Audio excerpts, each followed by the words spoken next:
Chapter 4. Who has won to mastership?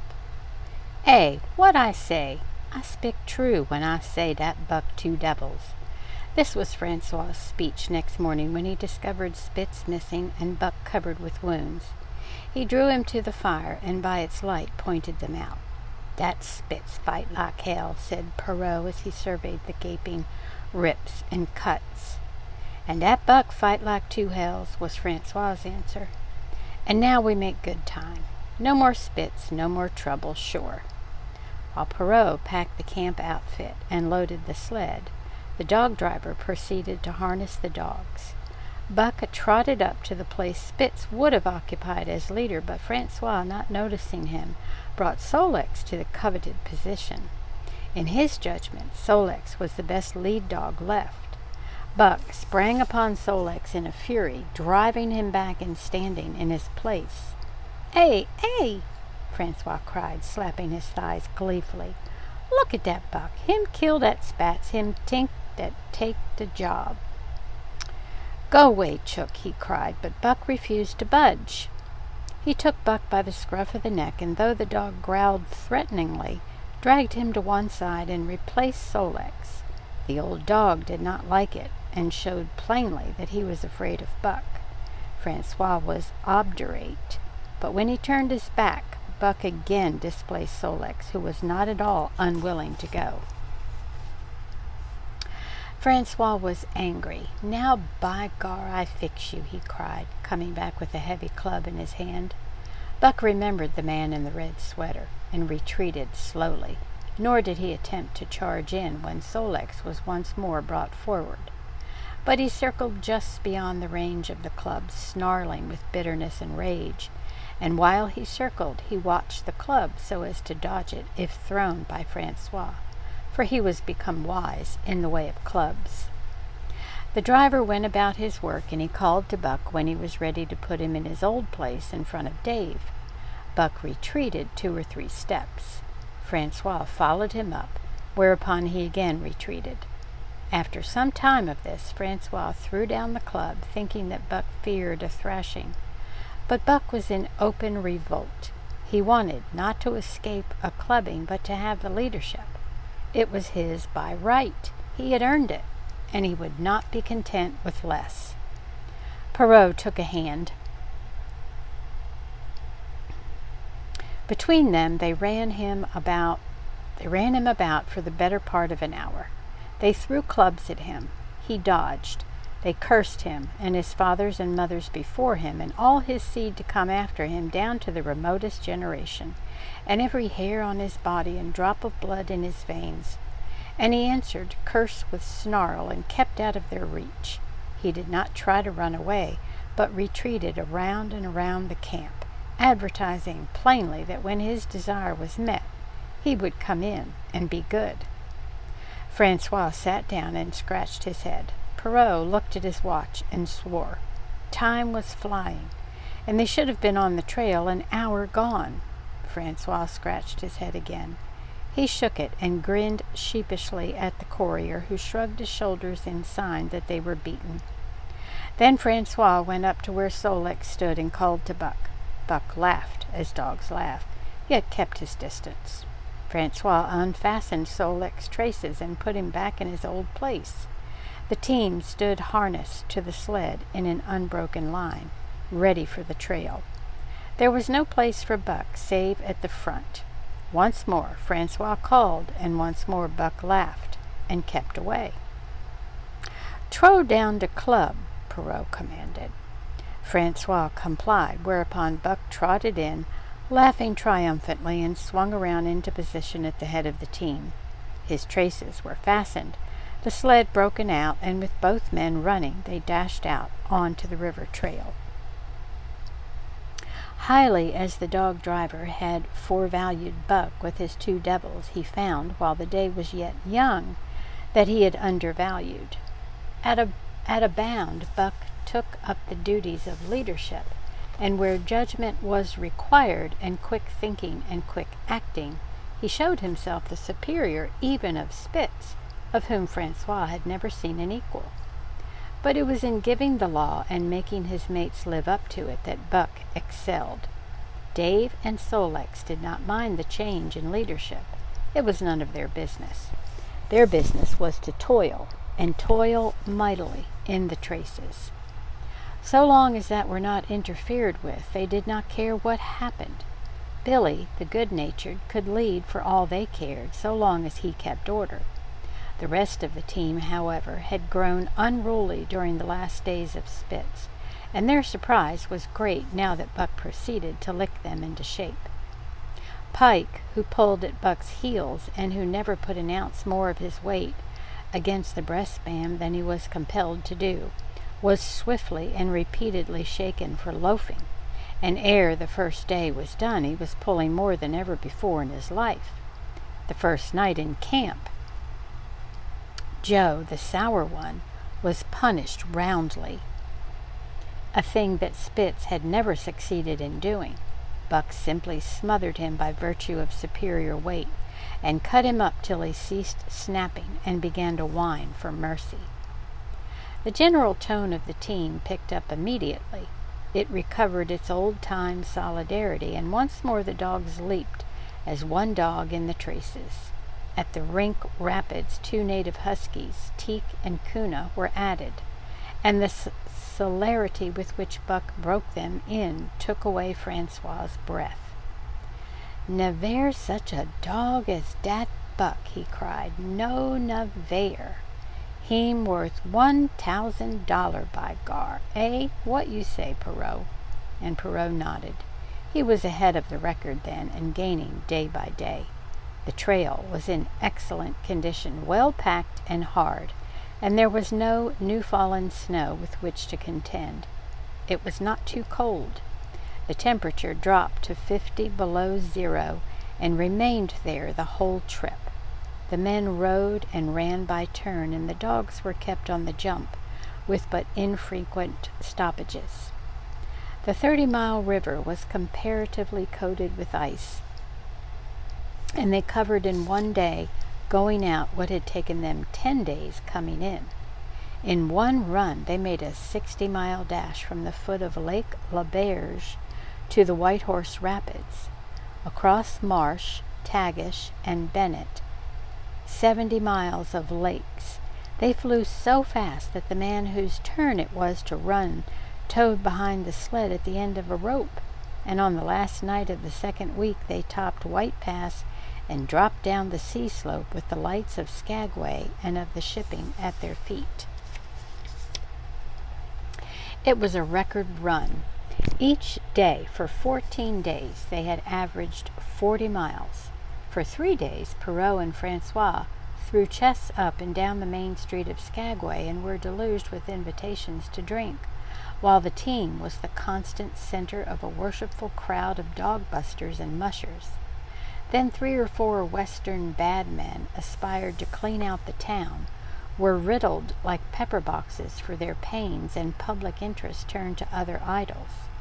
Next came official orders. Francois called Buck to him, threw his arms around him, wept over him, and that was the last of Francois and Perot.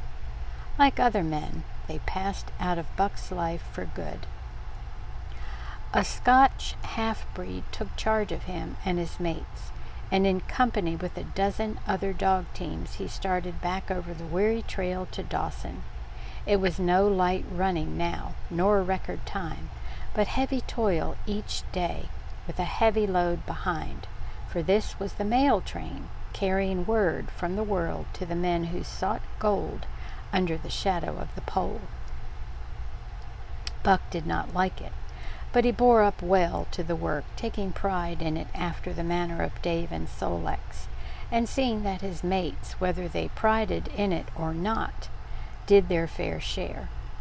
It was a monotonous life, operating with machine-like regularity. One day was very like another.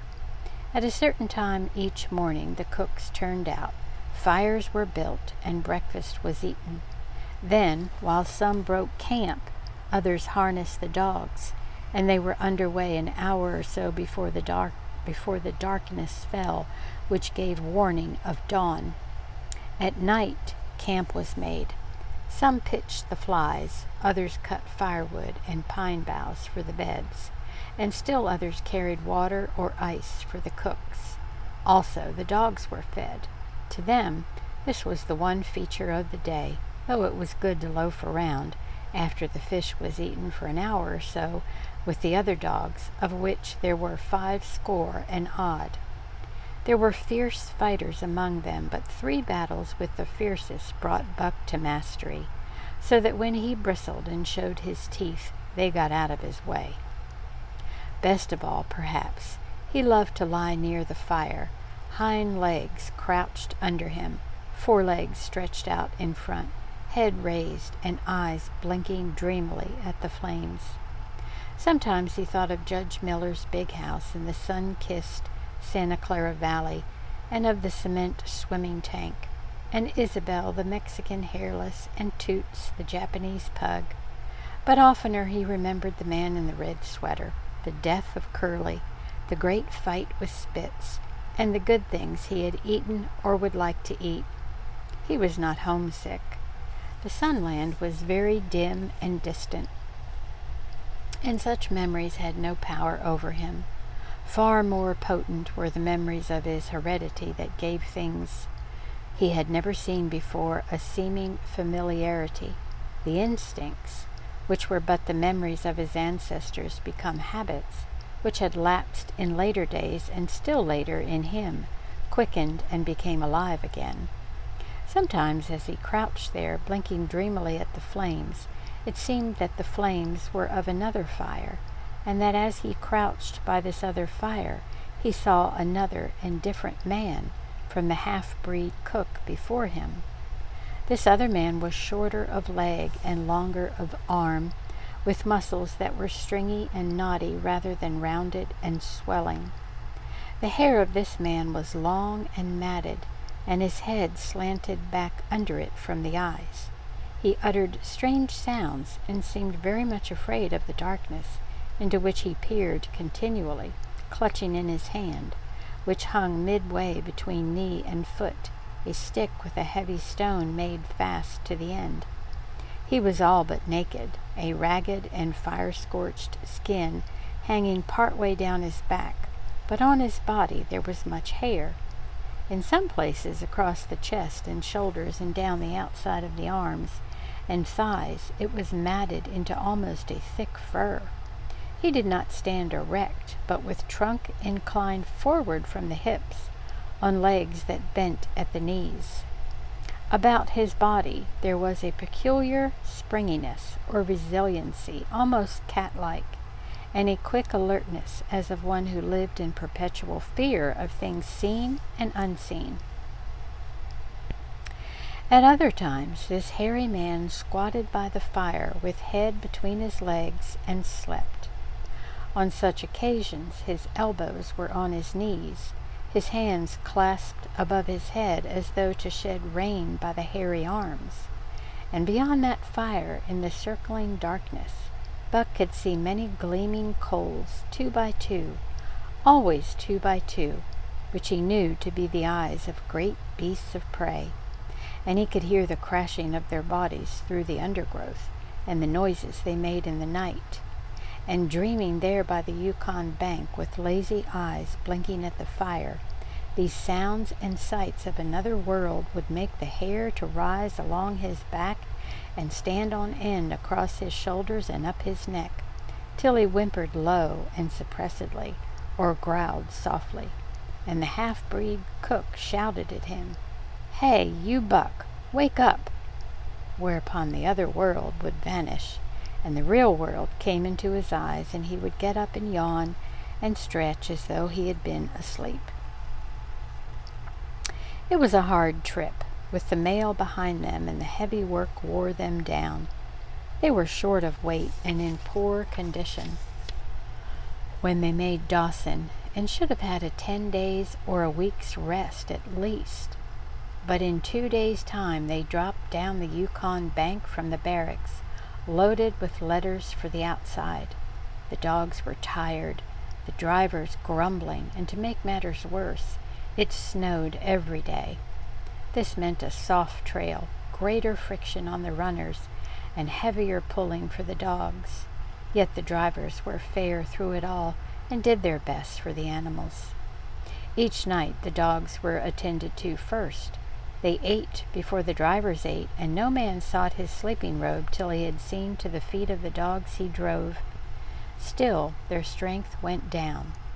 Since the beginning of the winter they had traveled 1,800 miles, dragging sleds the whole weary distance, and 1,800 miles will tell upon life of the toughest.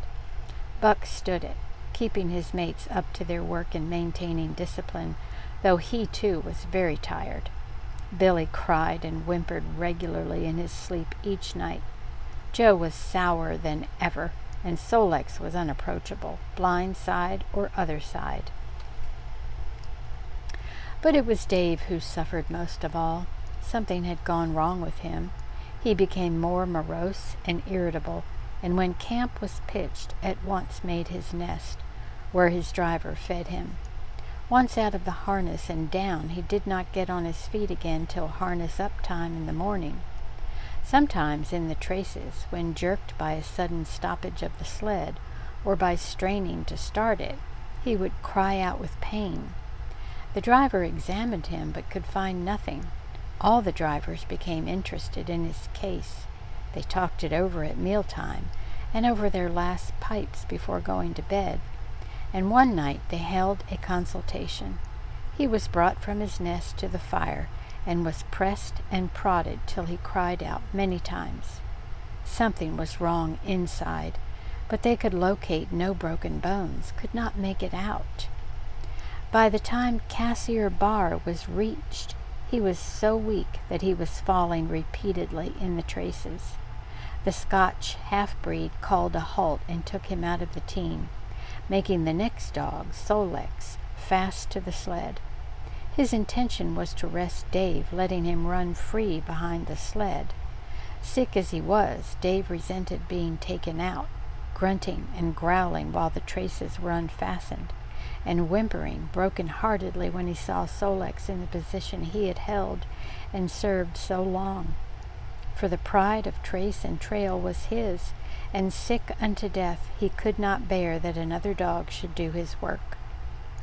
When the sled started, he floundered in the soft snow alongside the beaten trail, attacking Sol-leks with his teeth, rushing against him and trying to thrust him off into the soft snow on the other side, striving to leap inside his traces and get between him and the sled, and all the while whining and yelping and crying with grief and pain. The half-breed tried to drive him away with the whip, but he paid no heed to the stinging lash, and the man had not the heart to strike harder. Dave refused to run quietly on the trail behind the sled, where the going was easy, but continued to flounder alongside in the soft snow, where the going was most difficult, till exhausted. Then he fell, and lay where he fell, howling lugubriously as the long train of sleds churned by. With the last remnant of his strength, he managed to stagger along behind till the train made another stop, when he floundered past the sleds to his own, where he stood alongside Sol-leks. His driver lingered a moment to get a light for his pipe from the man behind. Then he returned and started his dogs. They swung out on the trail with remarkable lack of exertion, turned their heads uneasily, and stopped in surprise. The driver was surprised too. The sled had not moved. He called his comrades to witness the sight. Dave had bitten through both of Sol-leks' traces and was standing directly in front of the sled in his proper place. He pleaded with his eyes to remain there. The driver was perplexed. His comrades talked of how a dog could break its heart through being denied the work that killed it, and recalled instances they had known where dogs, too old for the toil or injured, had died because they were cut out of the traces. Also, they held it a mercy, since Dave was to die anyway, that he should die in the traces, heart easy and content. So he was harnessed in again, and proudly he pulled as of old, though more than once he cried out involuntarily from the bite of his inward hurt. Several times he fell down and was dragged in the traces, and once the sled ran upon him so that he limped thereafter in one of his hind legs. But he held out till camp was reached, when his driver made a place for him by the fire. Morning found him too weak to travel. At harness-up time he tried to crawl to his driver. By convulsive efforts he got on his feet, staggered, and fell. Then he wormed his way forward slowly toward where the harnesses were being put on his mates. He would advance his forelegs and drag up his body with a sort of hitching movement.